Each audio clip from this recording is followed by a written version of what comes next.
श्री भद्रमानाय निर्धूत कलिनात्मने सालोकानां त्रिलोकानां यद् विद्या दर्पणायते यद् विद्या दर्पणायते नमो हरिहंताणं नमो सिद्धाणं नमो आयरीणाणं नमो वज्रायाणं नमो विशाखं बोली पंचपरमेष्ठी भगवान की जय। श्री अनाथ भगवान की जय। मुंडाई एकराट श्री श्रीनाथ भगवान की जय।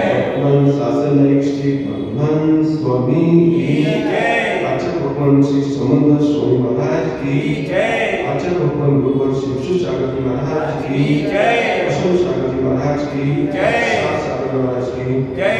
शांति वाणी माता की गुरु सागर महाराज की जय। मुनि संघ की जय।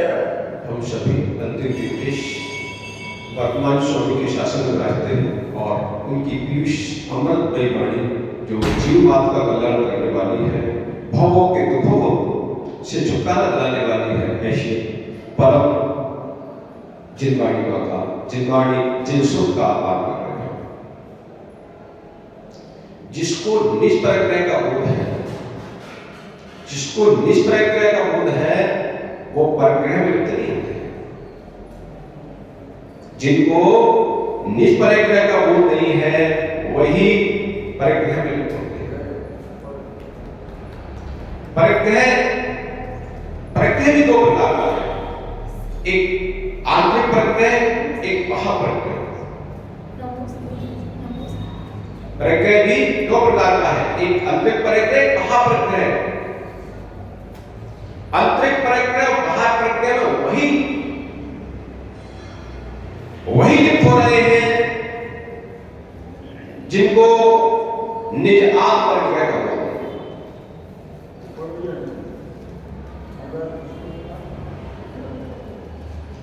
व्यक्ति संग्रह करने में आनंद मानता है, धन संग्रह, परिवार को वृद्धि में भवन बनाता चला जाता है, आनंद मनाता है। यूं मानो आप कि व्यक्ति कीचड़ में लिप्त हो, कीचड़ में पड़ा हो और आनंद मना रहा हो, कीचड़ में लिप्त हो और आनंद मना रहा हो, क्योंकि उसको स्वच्छ दशा का बोध नहीं है, उसे स्वच्छ दशा का बोध नहीं है। शुगर की पर्याय है। शुगर को कहां आनंद आता है? कीचड़ में आनंद आता है, नालियों में जोड़ने में आनंद आता है। जो भोगों में रम रहे हैं वो केवल नालियों की शुगर ही है, वो शुगर ही है। जो नालियों पर रहते हुए मजबूरी मानकर उससे दूर होना चाहते हैं, उससे निकलना चाहते हैं, वो ज्ञानी है, वही ज्ञानी है। निर्मल, जिसने स्वच्छ दशा को नहीं देखा, जिसने स्वच्छ दशा को नहीं निहारा, वो तो तुच्छ वैभव में ही अहंकार करता है। जो पर है पृथक है, पराभूत है, उसको आनंद मनाता है,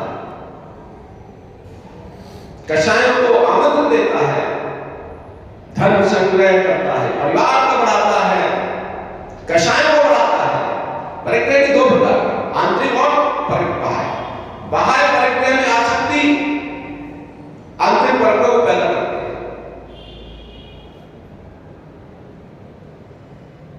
हम भी मुंडार बने हैं परग्रह को संचय करने के लिए, पर पराम परग्रह को नहीं, स्वार्थ परग्रह के लिए। स्वार्थ से परग्रह, पराम परग्रह के लिए नहीं, स्वार्थ परग्रह के लिए, जो हमारा ही है, जो हमसे कभी पृथक नहीं हुआ, केवल आच्छादित है। ये पर प्रज्ञा को क्या, ये पर प्रज्ञा तो अज्ञानियों की धारा है। पर प्रज्ञा में लिप्त होना ज्ञानी की धारा है। विवेकहीनों की धारा है, मूढ़ों की धारा है। जिसने अपने निस्वार्थ देव को नहीं जाना, जिसने अपने स्वार्थ देव को नहीं जाना, वो कीचड़ में भी आनंद मनाता है। जिसने स्वच्छ रसा को नहीं देखा, वो शुकर के समान नालियों में भी आनंद मनाता है, भोगों की नालियों में आनंद आता है। ये संसार की भोगी दशा है। जिसको अपनी स्वच्छ निर्मल पर्याय का बोध हो जाता है, फिर भोगों से निकलना चाहता है, भोगों से पृथक करना चाहता है, निर्मल ज्ञान बीज से अभिषेक करना चाहता है, निष्ठा अभिषेक करता है। भगवान का अभिषेक भी, भगवान का अभिषेक भी, भगवान की पूजन के लिए नहीं करता। भगवान का अभिषेक करने के लिए नहीं करता, अपनी स्वच्छता को निहारते हुए करता है।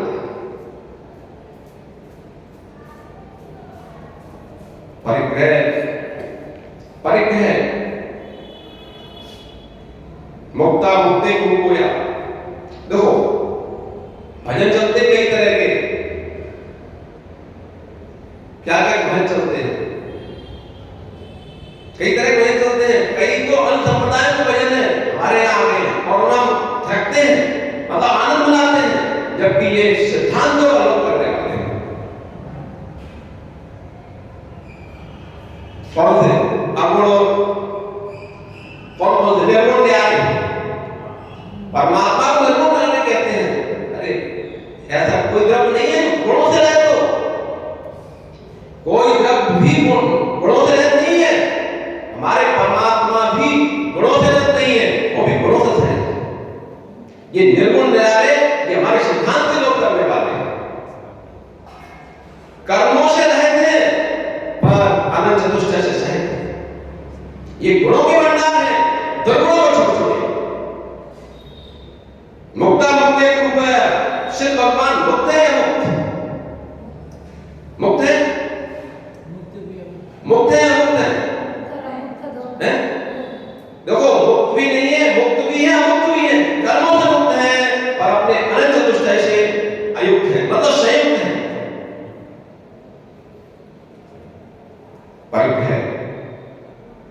परिग्रह जो चारों ओर से ग्रहण किया जाए।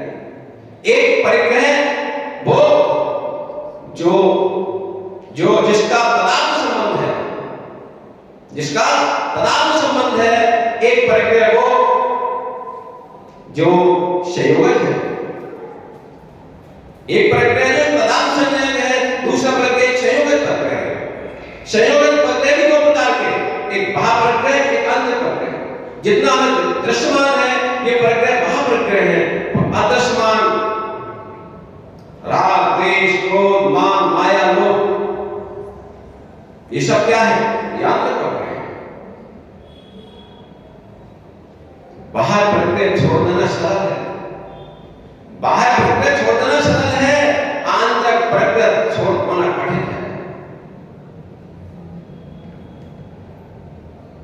जो बाहर परिग्रह के छोड़ने के साथ आंतरिक परिग्रह के छोड़ने का प्रसाद करते हैं वही ज्ञानी है। और निज तदानुभूत अनंत चतुष्टय रूपी परिग्रह को पाने का प्रसाद करते हैं वो ज्ञानी है। और हम मूढ़ हैं, अज्ञानी है, भोले हैं, नालियों में भी डोलकर आनंद मना रहे हैं। इन्हें अपने स्वार्थ देव की खबर नहीं है, इन्हें अपने आनंद की खबर नहीं है। ये दया के पात्र है, करुणा के पात्र है, करुणा के पात्र है। भ्रम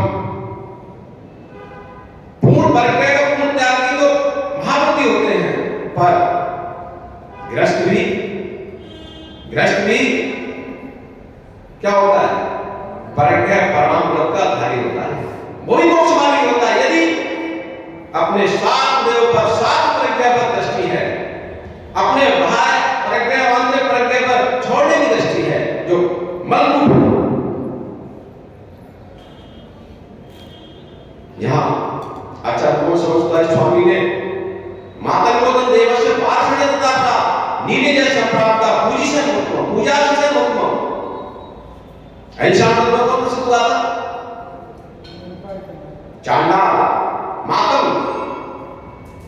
मातंगोदन देवस्य धनदेव सत्यानंद में बादशाह किसमें अच्छा में और नीली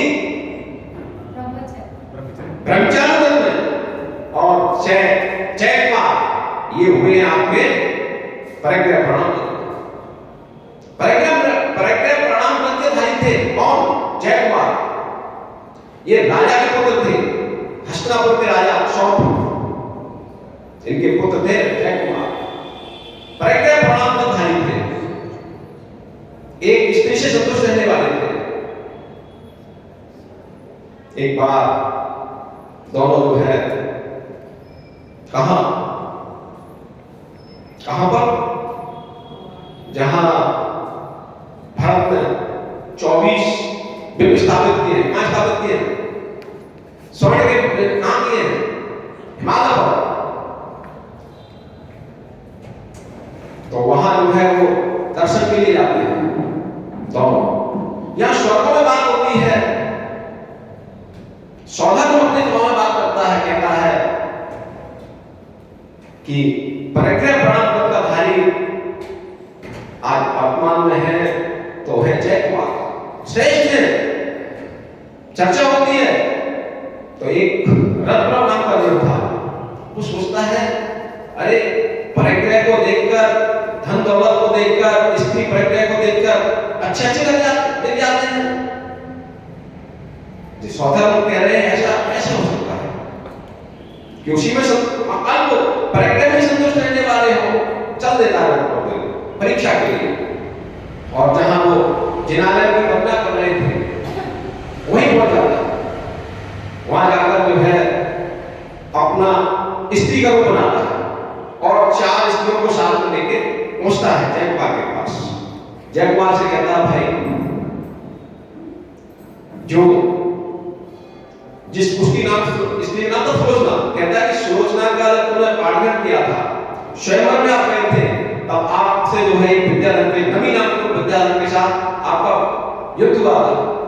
उनकी ये स्त्री है सुंदर गुणवान रूपवान यौवनवान और ये अपने पति से भ्रष्ट हो गई है आप इसको स्वीकार कर लो तो इसको आपको पूरा इसका लाभ भी मिलेगा और नहीं स्वीकार किया तो आपका जीवन ठीक रहेगा। लालच भी देता है और धमकी भी देता है। जयकुमार कहते हैं हे तुम नारी होकर भी ऐसी तुच्छ बातें करते हैं। शीलवान पुरुष के लिए प्रत्येक स्त्री माता बहन सदा के तुल्य है।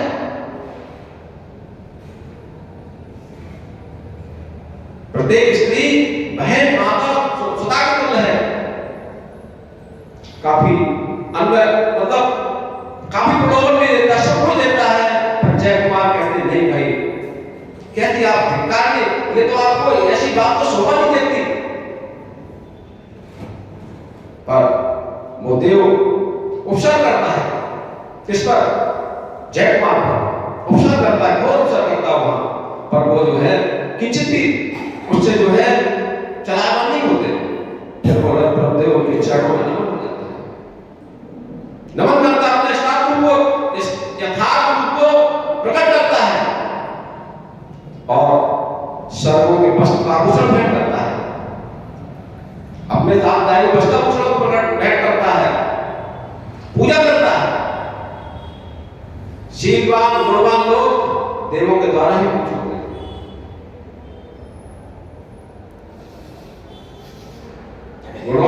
गुणवान देवों के द्वारा पूजित होते हैं। अब बुढ़ी जो है घर में ही सम्मान प्राप्त होते हैं। जिनको निजात परखने की, जिनको निजात परखने की वो दृष्टि है, वो इस मनुष्य भाव में भी भोगों के कीचड़ में नहीं लिप्त होते, भोगों में रहते हुए भी, इसकी भोग रूपी कीचड़ में रहते हुए भी शुक्र का जीवन नहीं जीते, इससे निकलने का प्रसाद करते हैं। वही ज्ञानी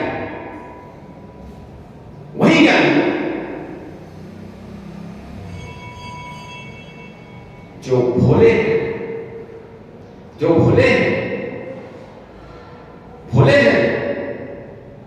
वो प्रभु के चरणों में भी आकर भिखारी होते हैं। जो भोले हैं वो प्रभु के चरणों में भीख मांगते, किसकी? परात्पर की।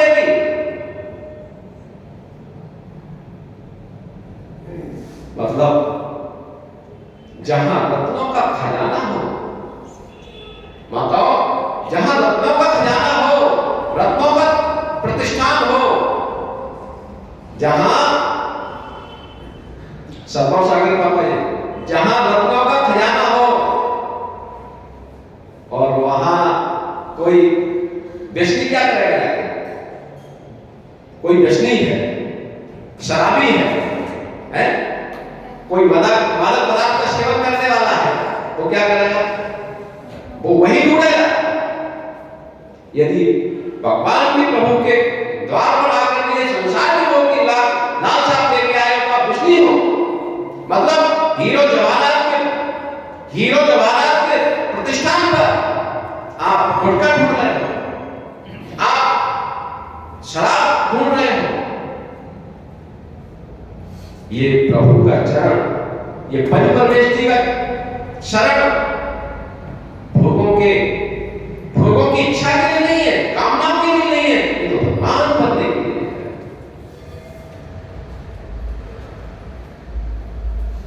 ये पर्याय अनंत भाव से संसार में है,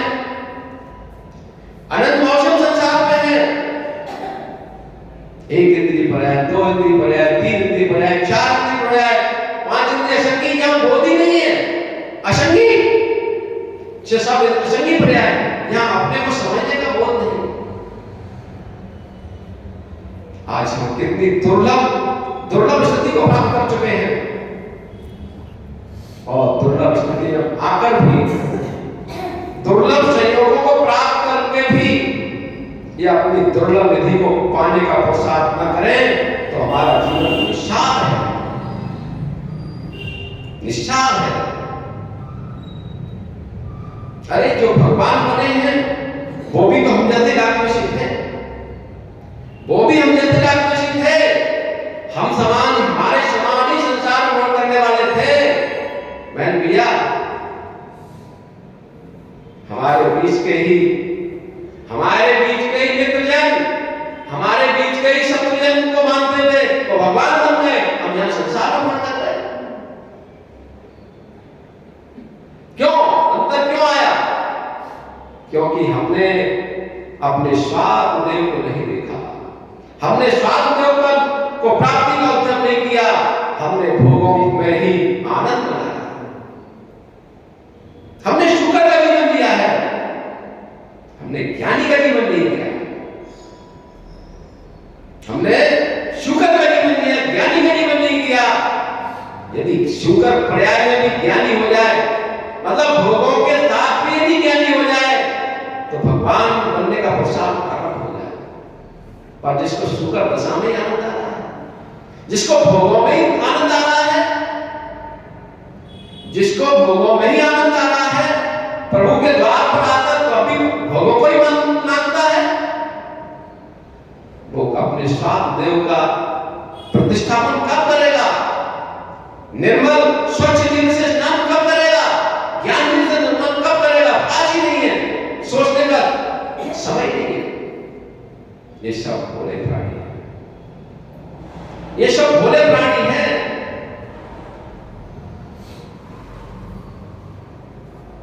बहन भैया, शादी हो गई? नहीं हो गई? नहीं हो गई? चले गया। अरे भाई तो बहन किधर हो? अच्छा मैं तेरे से एक बात बताऊं, जब आप अकेले थे तब आनंद से हो, तब आज आनंद से हो? आज आनंद से हो? जब अकेले थे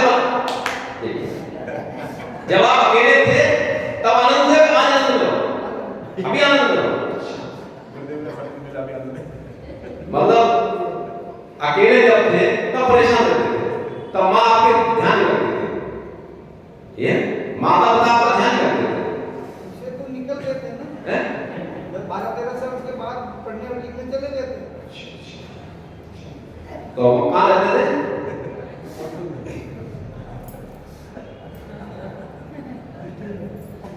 क्या बोलेंगे? अकेले रहते थे ना। अरे भाई आप कुछ भी कह दो, कुछ भी कह दो, तो आप देखो जब आप अकेले थे, सुनो भाई बात देखो, जब आप अकेले थे तब आपको कहीं जाना पड़ता तो किससे पूछते थे? किससे पूछते थे? पूछते थे कहाँ रहते थे आप? कहाँ रहते? हॉस्टल में रहते थे? हॉस्टल में तो किससे पूछते थे? हैं? अरे अपने मन के मालिक थे आप। अब घर में बोलना पड़ता है, पहले से बताना पड़ता है, होता है कि नहीं होता है? तो पहले आनंद से कहा आनंद हो? कब आनंद? पहले आनंद, पहले स्वतंत्र थे कि आज स्वतंत्र हो? स्वतंत्र तो करेंगे। पहले थे, आगे नहीं जाने स्वतंत्र पहले थे, आज स्वतंत्र। आनंद पहले थे, आज आनंद में हो। जब मैं भैया जब जिस सासू बेटी को आप लेके आए हो नहीं, जब वो घर पर थी, उसके सर में दर्द हो जाता तो आप दबाने जाते थे? दबाने जाते थे? आप जाते थे? आपको टेंशन होता था क्या? जब आपकी सासू की बेटी अपने घर पर थी, मतलब आप नहीं जानते थे उसको, तब उसको कोई कष्ट होता था, पीड़ा होती थी, तो आपको कष्ट होता था क्या? नहीं होता था? होता था, होता था। और आज यदि सासू बेटी कष्ट होगा तो आपको कष्ट होता है कि नहीं होता? अरे उसको जहां तक होता है उससे ज्यादा आपको होता है, तो कष्ट बढ़ा है घटा है? बढ़ा है? आए समझा के अभी कह रहे थे कि हम आराम में पहले से आप अपनी बात बता रहे भाई, मैं नहीं आप बोल रहे भाई, अभी कह रहे थे पहले जाना तो आप कह रहे कि नहीं। एक बात तो सुन लो, आप कितना भी संचय कर लो, कितना भी संचय कर लो, पुत्रों को बचा लो, आप कितना भी परिवार बढ़ा लो, आप दुखी दुखी पाओगे। जितना परिक्रय है ये दुख का ही दुख है। आनंद तो केवल निज चतुष्टय नहीं है, ज्ञान दर्शन सुख में ही आनंद है। पर परिक्रय क्षणिक, पर भोगी इन्हीं में आनंद है, क्योंकि उसको नित्य शाश्वत अपनी सत्ता का बोध नहीं है। निरंतर परिक्रय की प्रभु के चरणों में भी आता, तभी ये मन मानता है, परिक्रय मानता है। ये जीवन का गुण, जीवन मूलमंत्र तभी है कि जो हम परिक्रय में अनादि से फंसे हुए हैं, इस कीचड़ में फंसे हुए हैं, जो हम भोगों की नालियों में शुगर बन के घूम रहे हैं, इससे हम अपने ज्ञान बिंदु का स्नान कर रहे हैं। तो ही जीवन का सार है। समझ में आया? यदि नहीं समझ में आया तो हमारा शुगर का जीवन ऐसे चलता रहेगा। शुगर की पर्याय में शुगर की पर्याय वो भी जितने हैं शुगर की पर्याय होने वाले हैं। मतलब नाली में शुगर डला हुआ है, कीचड़ में डला हुआ है, आनंदित हो रहा है। ज्ञानी से निकलना चाहता है, उसको स्वच्छ होना चाहता है। भोगी उस और चाहता है, और कीचड़ मिल जाए, और कीचड़ मिल जाए, और परिक्रय मिल जाए, इससे आनंद बढ़ जाए। ये भोगी की दशा है। थोड़ा विचार करना इस विषय को। हमें शुक्र की पर्याय ही पसंद है माता, या इस पर्याय को निर्मल शुद्ध नीर से साफ कर भगवान की बनना है। बोलिए